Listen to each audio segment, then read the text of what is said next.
Thank you very much. Mr. President, do you expect phase 2 of the hostage deal to go forward?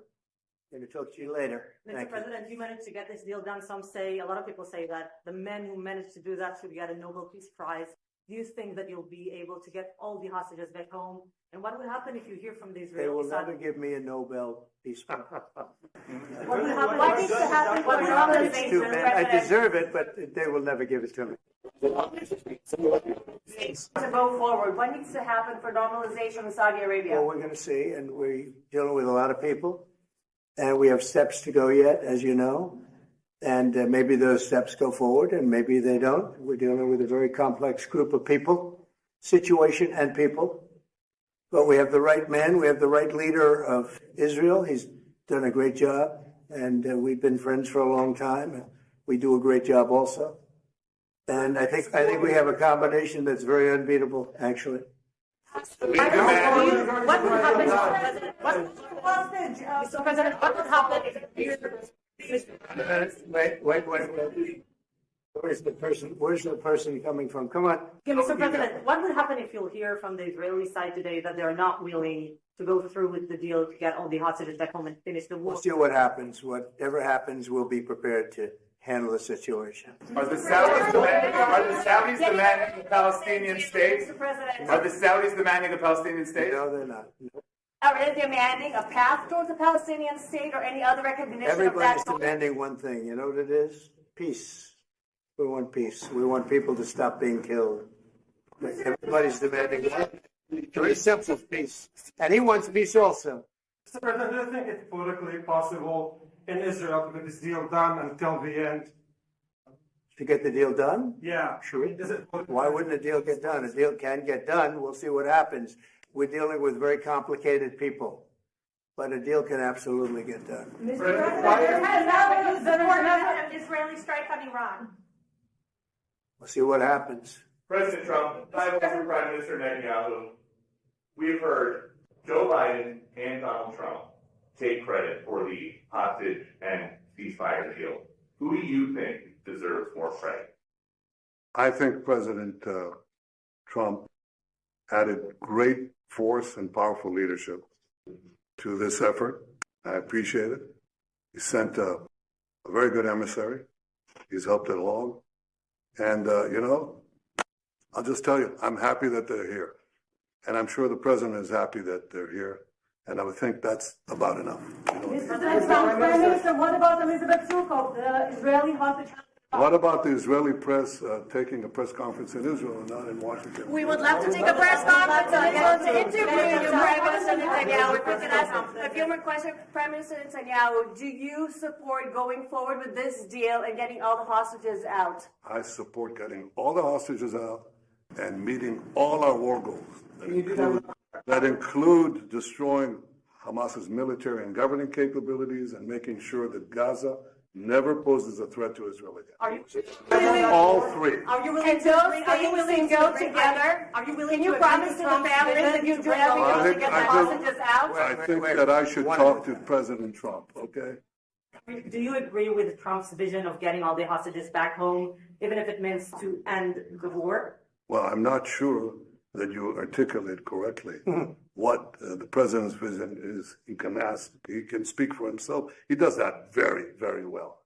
I have my own views, 3 goals, not 1, not 2, 3 goals, and I will meet all 3 goals. I think the president can help enormously. He brings fresh thinking. Can you address the fact that terrorists who murdered hundreds of people who listed their own on the part of the deal? It's a horrible thing.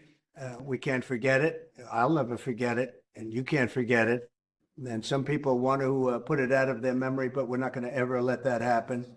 It was a horrible day, October 7th. That was a horrible period of time. And a lot of people like to pretend it didn't happen. It happened. It's a big group of people that like to pretend it didn't happen, like the Holocaust didn't happen. Same mindset.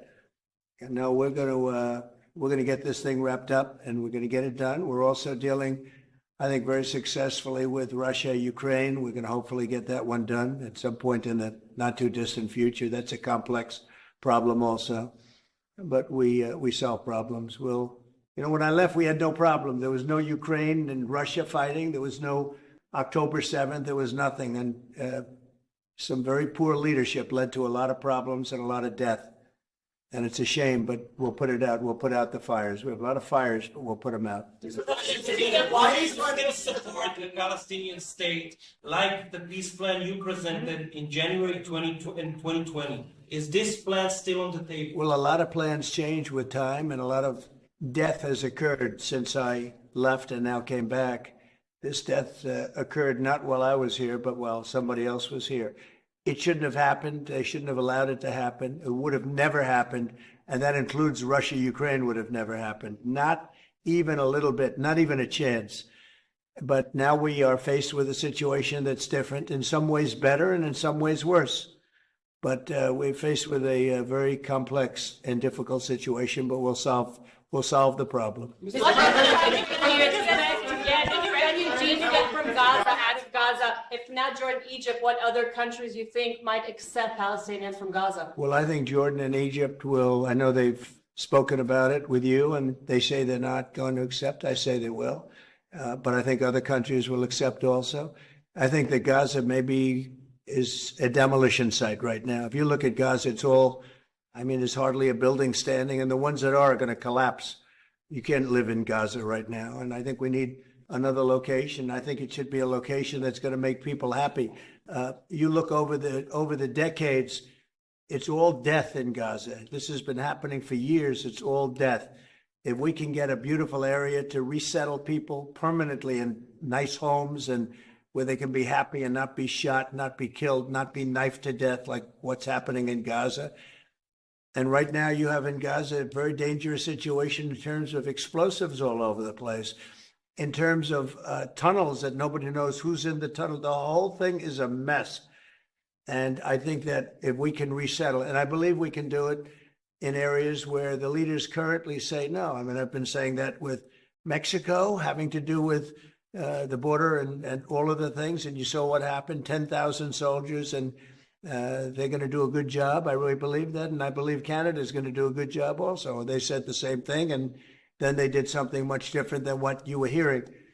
This is a very, very difficult situation, but we're going to get it solved. I don't think people should be going back to Gaza. I think that Gaza has been very unlucky for them. They've lived like hell. They lived like you're living in hell. Gaza is not a place for people to be living. And the only reason they want to go back, and I believe this strongly, is because they have no alternative. What's the alternative? Go where? There's no other alternative. If they had an alternative, they'd much rather not go back to Gaza and live in a beautiful alternative that's safe.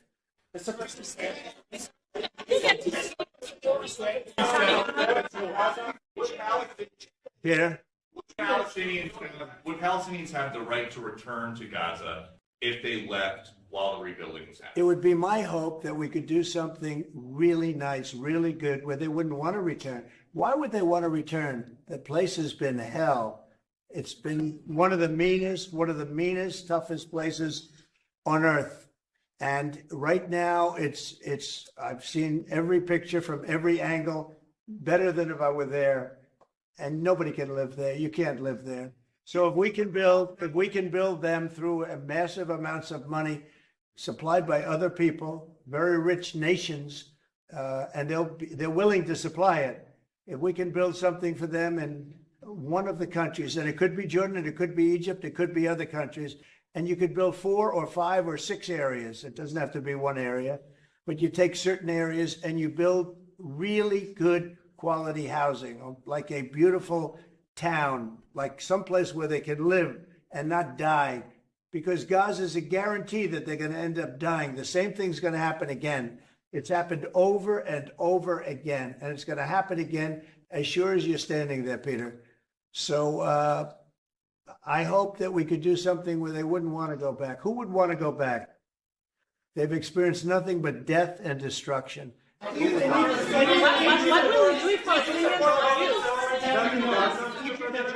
do What will you do then? Well, I don't think they're going to tell me no.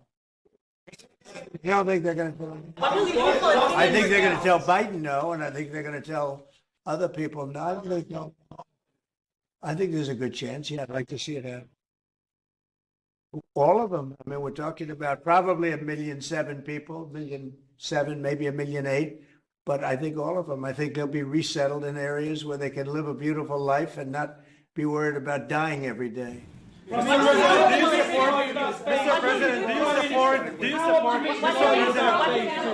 Mr. President, do you support building settlements, Jewish settlements back in Gaza in the next years? Say it. Building settlements, Jewish settlements back in Gaza in the next year. Do you support this idea? I don't see it happening. It's too dangerous for people. Nobody can go there. It's too dangerous. Nobody wants to be there. Warriors don't want to be there. Soldiers don't want to be there. How can you have people go back? You're saying go back into Gaza now? The same thing's going to happen. It'll only be death. The best way to do it is you go out and you get beautiful, open areas with the sunlight coming through. And No, that's not what I meant. Something I meant nice. building Israeli They are not settlements going to back want in Gaza. They are not going to want to go back to Gaza. Prime Minister Netanyahu, what is your message to the families of the hostages that look at this deal, that are worried that this deal won't go through? What do you say to them at this moment? Same message I said from the beginning of the war. Get them out, get them back. We got over 70%, close to 75% of the people. Everybody believed we'll not get out. We got them in successive deals. And most recently, with the help of President Trump, we're not going to give up on any of them. And we're not going to give up on our other war aims. Hamas is not going to be in Gaza, and we're going to get everyone back. And you would not have. Prime Minister, how optimistic are you about reaching phase 2 of the ceasefire? How optimistic are you about that happening? Well, we're going to try. That's one of the reasons, one of the things we're going to talk about here. And if we, you know, when Israel and the United States work together, and President Trump and I work together, you know, the chances go up a lot. It's when we don't work together, Israel and the United States don't work together, that creates problems. When the other side sees daylight between us, and occasionally in the last few years, to put it mildly, they saw daylight, then it's more difficult. When we cooperate, isn't it the right chances time are to good. weak once and for all? Say it.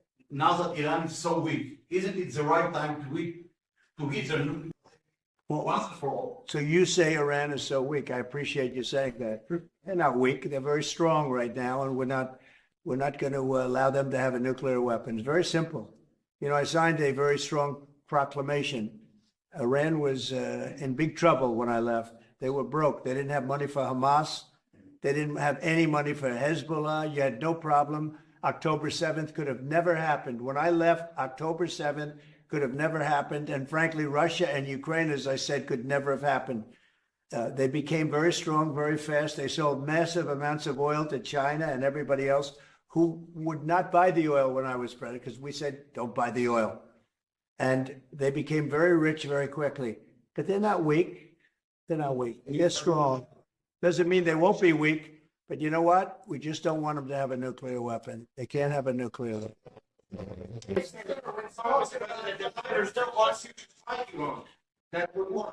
You don't know what he wants. What do you know about anything? Go ahead. Is that option is on the table? Yes, please. President Trump, is that option on the table?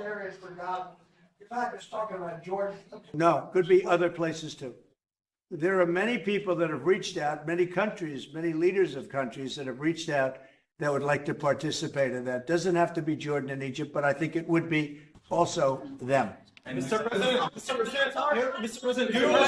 your relationship with Mr. Netanyahu knew ups and downs. How do you describe it? No, I think it's mostly ups. Mr. President. The Palestinian Authority should rule Gaza because Gaza will be empty.